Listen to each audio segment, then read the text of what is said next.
Olá, bom dia, boa tarde, boa noite. Sejam muito bem-vindos ao canal Arte e Suporte de Elenco. Eu sou o Jorge Lee. E eu sou a Cris Corner. E hoje o nosso entrevistado é o ator, educador físico e terapeuta em saúde integral, Walter Steiner.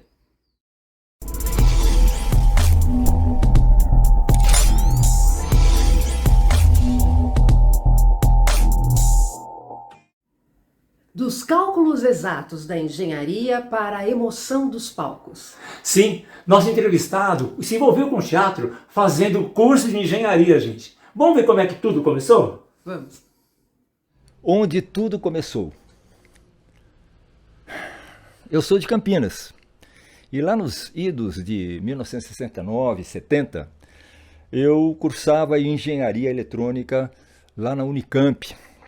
E tinha alguns amigos que faziam teatro amador em Campinas. O Salvanini, Pompeu, Augusto Pompeu, né?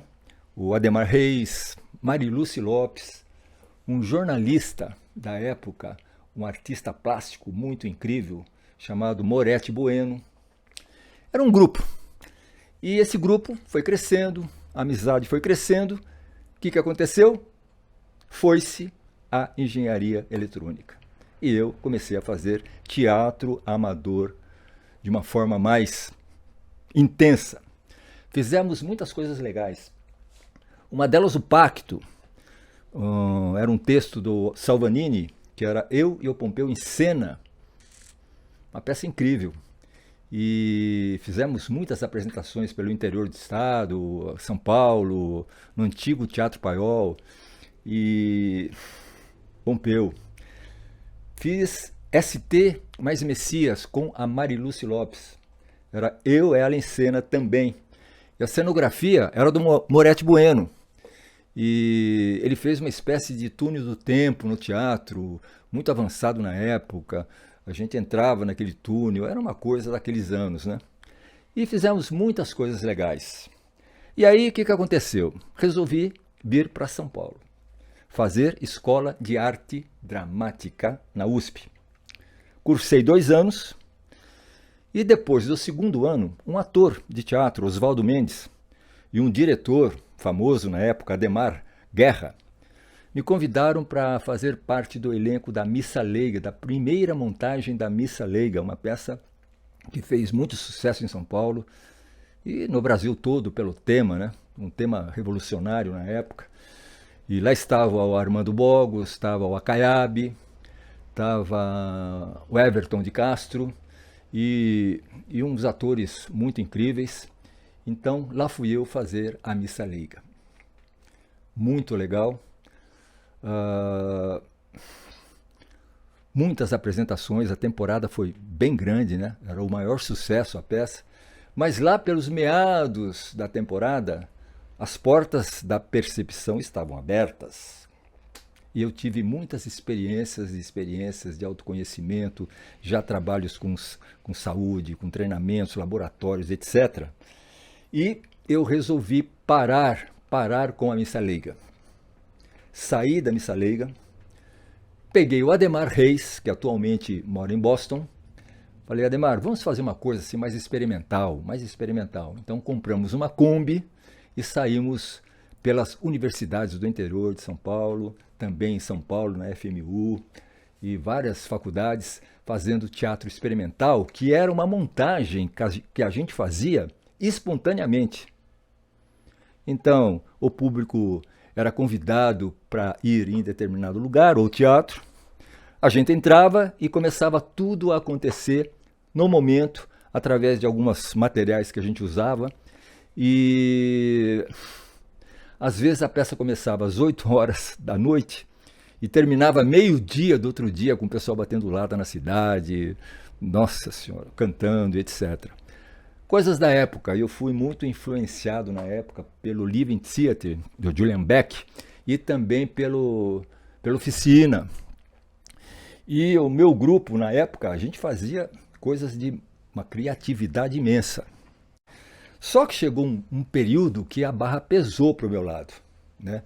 Muita experiência, a barra pesou, eu fiquei meio estranho, eu estava em Pinhal, eu lembro que eu estava em Pinhal, nós estávamos em cima do muro do cemitério vendo o pôr do sol. E aí falei, não tá bom não, eu vou voltar para São Paulo. E aí voltei para São Paulo. Um diretor de teatro de São Paulo, Emílio de Biasi, também famoso na época, que inclusive fazia uma peça com a Norma Bengel, Cordélia Brasil, e ele me convidou para fazer parte do elenco de Hoje é Dia de Rock. Uma peça que tinha, bem da época, né?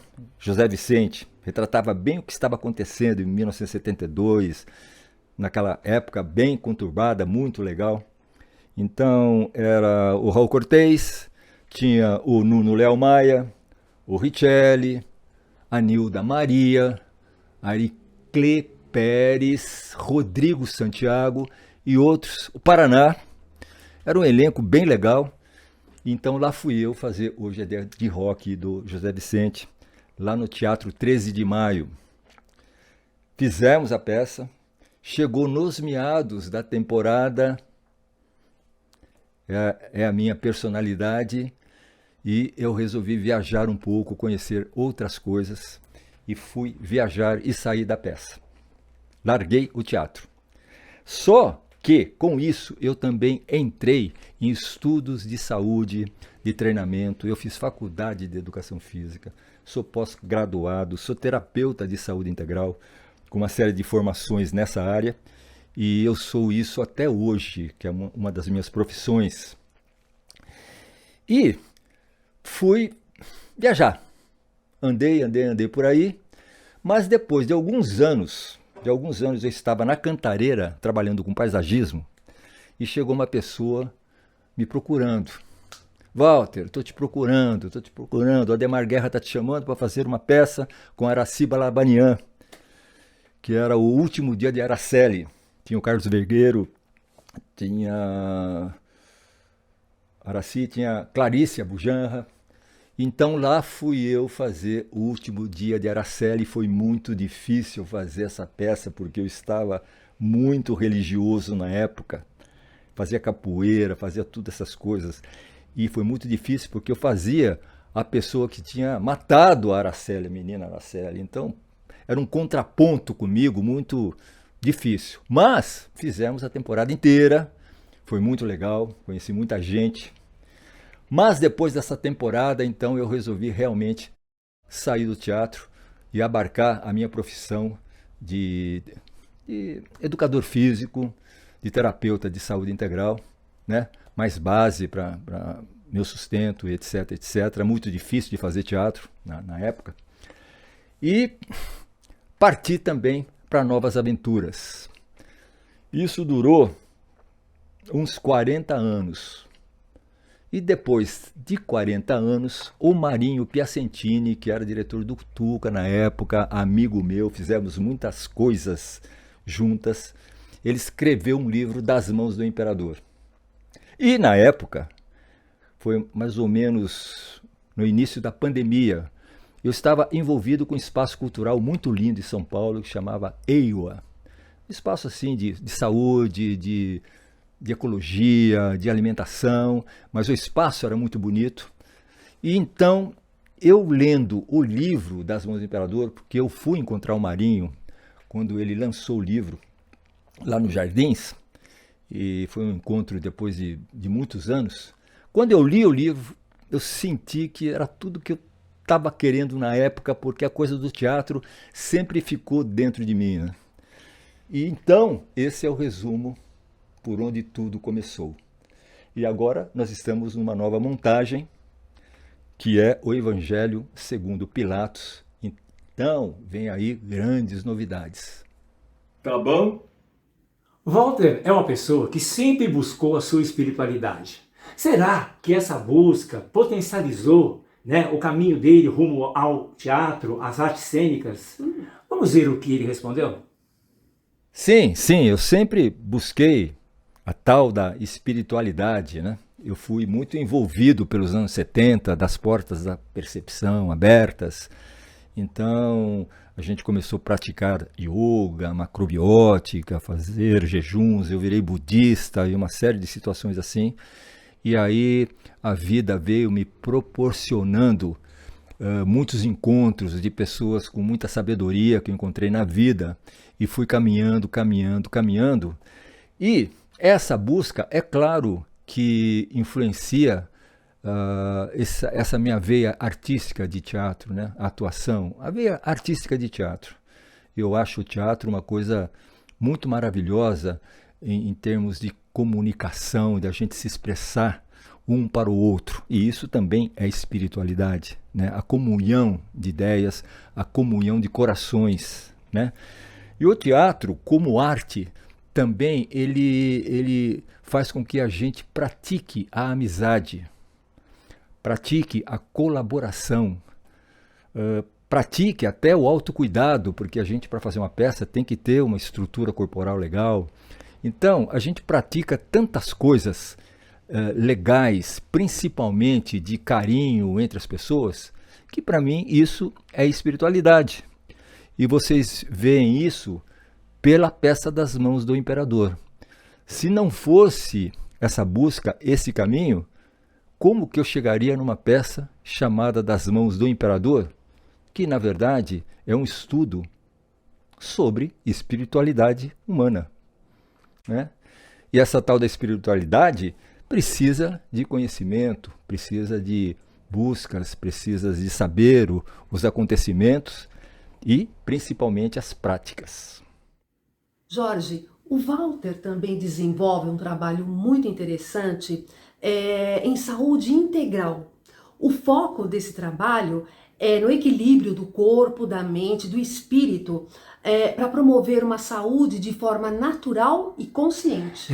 E o mais interessante de tudo isso assim, é que a prática do teatro enriquece e complementa o trabalho dele, sabe? Uhum. De educador físico, na parte também de saúde integral e vice-versa, sabe? Uhum. Vamos ver então o que ele diz sobre isso. Bom, é claro que complementa, porque tem uma coisa, se não complementasse, eu jamais faria isso, né? Eu só faço coisas na minha vida que me interessam, e que eu entro de cabeça, né? Por isso que eu falo sempre que eu sempre estou trabalhando e sempre estou em férias. Então, é claro que complementa. Por quê? Porque o teatro, ele é uma união de pessoas, onde a amizade tem que prevalecer. O autocuidado das pessoas também tem que prevalecer. O ator tem que estar bem de saúde para enfrentar uma maratona, né, de apresentações, de viagens, etc. Você trabalha a voz, você trabalha o corpo, você trabalha as emoções, você trabalha o emocional, né? Claro, as emoções, emocional, você trabalha a mente, né, com as leituras de texto que são difíceis. E tem uma coisa muito importante, que é quando você, como vou dizer isso? Quando o personagem, ele pega o seu corpo, ele empresta o seu corpo e a sua alma para se expressar, ou seja, o ator, ele vira uma outra coisa. Esse transporte de alma, de pensamento, de emoção, né? Isso é um transporte espiritual, né? É uma espiritualidade. Então, voltando à pergunta, completamente correto você falar que o teatro complementa a minha atividade de saúde integral, porque a saúde integral precisa dessa situação espiritual e do autoconhecimento que o teatro nos envolve. Então, Cris, o Walter atuou em vários espetáculos icônicos, sabe? Sim. Entre eles, a Missa Leiga. Primeira montagem. Isso, né? a primeira montagem. E mais recentemente, ele também atuou na peça Das Mãos do Imperador, que marcou o retorno dele aos palcos. Olha, que bacana. Não, É uma né? peça belíssima essa. Inclusive, ele contou pra gente a importância desses textos no nosso cenário social atual. Vejam. Você está dizendo icônico como algo marcante, né? Sim, sim. Eu gosto muito disso, de textos que fazem com que a pessoa reflita, de textos que a pessoa saiba de alguma coisa que talvez o público não saiba, por exemplo. Né? Das Mãos do Imperador, por exemplo, Pouca gente sabe do primeiro concílio de Nicéia, o que aconteceu na formatação do Novo Testamento da Bíblia. E então, essa situação dessa busca, a minha espiritual, né, como vocês falaram, essa busca de autoconhecimento, essa busca da saúde integral, essa busca da amplidão da gente poder ver as coisas, é claro que refletem no social. No social. Dá uma olhada como que está o social atualmente humano. Estamos precisando de carinho, estamos precisando de autoconhecimento, estamos precisando de integridade, estamos precisando de abertura, estamos precisando de uma palavra que está bem estranha na época, mas eu vou falar. Estamos precisando de união e de amor entre a gente. Então, uma coisa é claro que tem que ver com a outra. Jorge, essa peça, Das Mãos do Imperador, é baseada num livro do autor Marinho Piacentini. E ela foi adaptada para o teatro, para a linguagem teatral, pelo próprio autor, Piacentini, e também pelo Walter. Pois é, e ele nos conta como foi o processo de criação dessa montagem. O Marinho Piacentini é o autor do livro Das Mãos do Imperador. Quando eu li esse livro, eu senti uma vontade imensa de colocar isso em cena, porque a questão do teatro sempre esteve presente dentro de mim. Então, o que eu fiz? Liguei para ele, pedi para ele fazer uma adaptação para o teatro. E ele fez uma linda adaptação. E aí fui ao encontro dele, ele me deu a adaptação, né? E me entregou, confio em você. E eu peguei aquela adaptação, li e senti que ela estava muito ampla, com bastante personagens, exigindo uma série de coisas para a montagem. Então o que eu fiz? Sentei no computador e fiz uma readaptação. É como enxugar para 4 personagens. Então eu fiz aquela adaptação e agora? Agora o que eu vou fazer? Vou chamar o Pompeu, que estava fazendo Tutancâmon, uma peça na época. Fui lá assistir o Pompeu, cheguei para o Pompeu, não tem jeito, você não pode escapar, nem adianta, você não vai dizer não, vamos montar essa peça comigo. Ele topou, começamos a ensaiar Das Mãos do Imperador. A criação foi uma batalha imensa para fazer essa peça. Não foi fácil devido à pandemia, devido a uma série de situações, de dinheiro, disso, daquilo. Eu estava com ao espaço que eu podia ter acesso aos ensaios, isso já era uma grande coisa. E aí foi entrando gente. Primeiro o Fernando Polião, um grande amigo meu. Depois veio mais algumas pessoas. Aí veio o Alexandre Freitas, que chegando.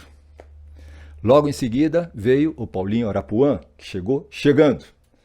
Passamos por alguns diretores, que não deu muito certo, mas outro que chegando, foi quem? O Eduardo Gebara.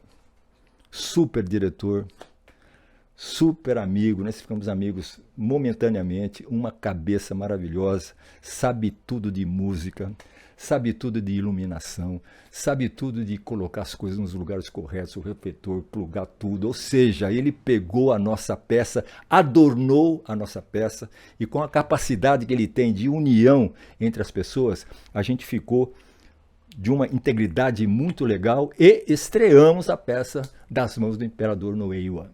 E foi muito legal. Fizemos 3 apresentações em 3 lugares distintos de estreia. E a partir dali, ainda estávamos na pandemia, a gente se apresentou em vários pontos e a coisa foi evoluindo, crescendo, até a gente chegar nos teatros. Então chegamos no Comune, já fizemos aquele teatro, me falha o nome, ali na Praça Roosevelt, Eleni Guariba. Depois fomos recentemente para o Ruth Escobar. E retornaríamos para o Ruth Escobar, é uma questão de passar aí o carnaval, talvez no final de abril, começo de maio, estaremos retornando com a peça Das Mãos do Imperador. Aí tem a parte técnica. A parte técnica, a Mariane Fabretti, tem o Bier, Gabriel Salomão, e tem o Marco. Né? Então somos em 8 pessoas nessa batalha de levar essa peça com um tema tão instigante, que é o primeiro concílio de Nicéia, que eu acho que todos devem conhecer, porque é um parâmetro de uma nova percepção. Ela é uma peça histórica e não religiosa. Ela conta um fato verídico que aconteceu em 325 da era cristã, lá em Nicéia, perto de Constantinopla, pelo imperador romano Constantino. Essa peça trata de um fato histórico que é relevante e pouco conhecido, sabe? Como que os espectadores reagem ao final de tudo isso? Walter nos dá a resposta. Então, é um fato histórico realmente pouco conhecido, até eu mesmo não sabia muito sobre isso. Inclusive na formatação da peça, nas pesquisas, nos estudos, eu fui até Iznik, que era a antiga Nicéia, que fica a mais ou menos 130 quilômetros de Istambul, são as ruínas, né, onde foi feito o primeiro concílio. Fui lá para estudar, para verificar o que eu estava mexendo, para ter mais segurança no que eu estava fazendo, né? Fui até lá. E o que aconteceu naquela época? O Império Romano, com o imperador Constantino, um dos grandes imperadores de Roma, estava com vários problemas na época. Império muito grande, precisava de escravos, precisava de gente para pagar impostos, etc. E havia um problemaço na época que eram os cristãos, que eram perseguidos, sacrificados, mortos, uma crueldade imensa que acontecia. E ele, politicamente, ele falou que recebeu uma visão de uma cruz e se tornou cristão. Fez do cristianismo a religião oficial do Império Romano. Fez do cristianismo a religião oficial do Império Romano. E depois de um tempo, ele fez o primeiro concílio de Nicéia, onde ele reuniu, juntamente com o Papa Silvestre na época, mais de 300 bispos para esse concílio, para formatar o Novo Testamento da Bíblia, conhecido até hoje. Então, a peça trata dessa trama, porque ele fez isso politicamente e queria que a Bíblia, que a formatação do Novo Testamento tivesse um teor que ele queria. Só que tinha uma pessoa chamada Mestre Arius, que era da Líbia, que era completamente contra a situação que essas pessoas queriam colocar. E ele enfrentou sozinho o Império Romano, sozinho os bispos, através de uma verdade mais íntegra, e que vocês vão saber qual que é quando vocês forem assistir a peça. E essa verdade mais íntegra, as pessoas é um tanto quanto impactante por algumas coisas que a gente coloca, mas a gente conseguiu colocar de uma forma tão lúdica, tão bonita. O Gebara colocou umas músicas tão precisas, maravilhosas, a luz muito bem colocado, a harmonia dos atores. Então as pessoas têm aquele impacto. Claro que estudiosos já o impacto é menos, as pessoas que conhecem o que aconteceu fica menos impactado, mas as pessoas que não conhecem, às vezes, porque são informações que o povo não está acostumado. Então, impactante é impactante, mas a peça está tão bonita, tão legal, que não teve nenhuma pessoa até hoje que não veio nos cumprimentar e que não gostou da peça, até hoje. Todas as pessoas, inclusive com vários depoimentos de teólogos, de espíritas, de protestantes, de padre, de um monte de situação, todos gostam da peça. E vocês, o que tem que fazer? Na próxima estreia da peça é ir assistir para verificar tudo isso. Tá bom? Ah, e ele também nos falou do seu próximo projeto. Será que vai ser na mesma linha da peça Das Mãos do Imperador? Sim, nós temos um próximo projeto que já está em andamento. Por quê? Porque neste interim apareceram 2 livros, um eu já conhecia há muito tempo, chamado Barrabás, do José Herculano Pires, que é um escritor espírita muito famoso, inclusive. E outro livro que veio nas minhas mãos foi O Evangelho segundo Pilatos, um livro francês. E eu peguei esses 2 livros e entreguei e pedi para o Salvanini, o Ayrton Salvanini, que é aquele, né, ator que eu falei no início lá de Campinas, que a gente viemos todos para São Paulo, pedi para ele fazer um texto para teatro sobre esses 2 livros. E ele topou imediatamente, estudou os livros, acho que ele leu os livros umas 7 vezes, cara, os livros desse tamanho, porque a cabeça dele é outra coisa. O Salvanini é muito engraçado, inclusive. E ele fez um texto maravilhoso, que já estamos lendo o texto. Então, o que acontece?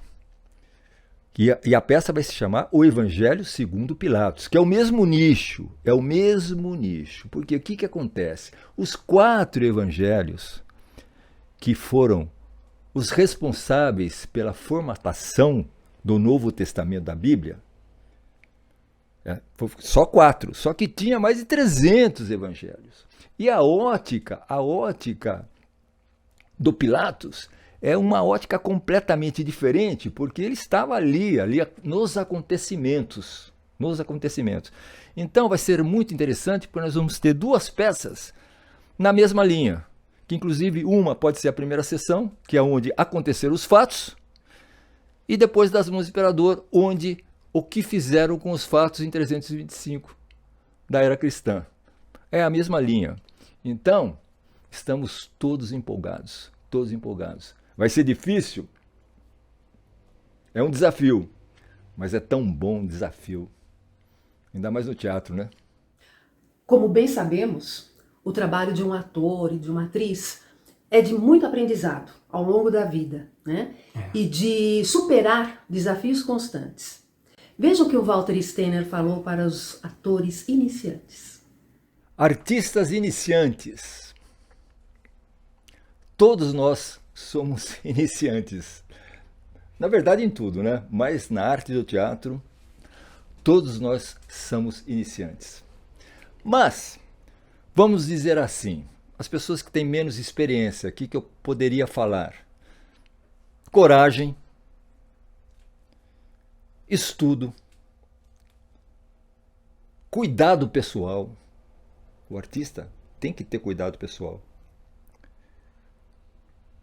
Abertura de vida é super importante, né? Abertura para conhecer as coisas, né? Vivenciar as coisas, muito importante. E botar a cara para bater, ou seja, eu quero fazer isso e vou lá. Então se apresenta para as pessoas, assim como se apresentaram várias pessoas para o nosso grupo, as pessoas se apresentam, tal, a gente vê e continua. Às vezes tem uns nãos, mas tem muitos sims e sims, e a caminhada é longa. E a gente sempre está iniciando essa caminhada, a cada montagem, a cada evento, a cada peça e a cada passo que a gente dá na nossa vida. Walter, nós te agradecemos pela gentileza, disponibilidade e a paciência de nos dar essa entrevista. É verdade. Walter, você é uma pessoa muito especial. Muito obrigada. E nós agradecemos também a vocês que nos assistem. Então, inscrevam-se no canal. Toquem no sininho. E assistam a essa e a outras entrevistas do nosso canal Artes e Suporte de Elenco. Um abração. Abraço. Tchau. Tchau.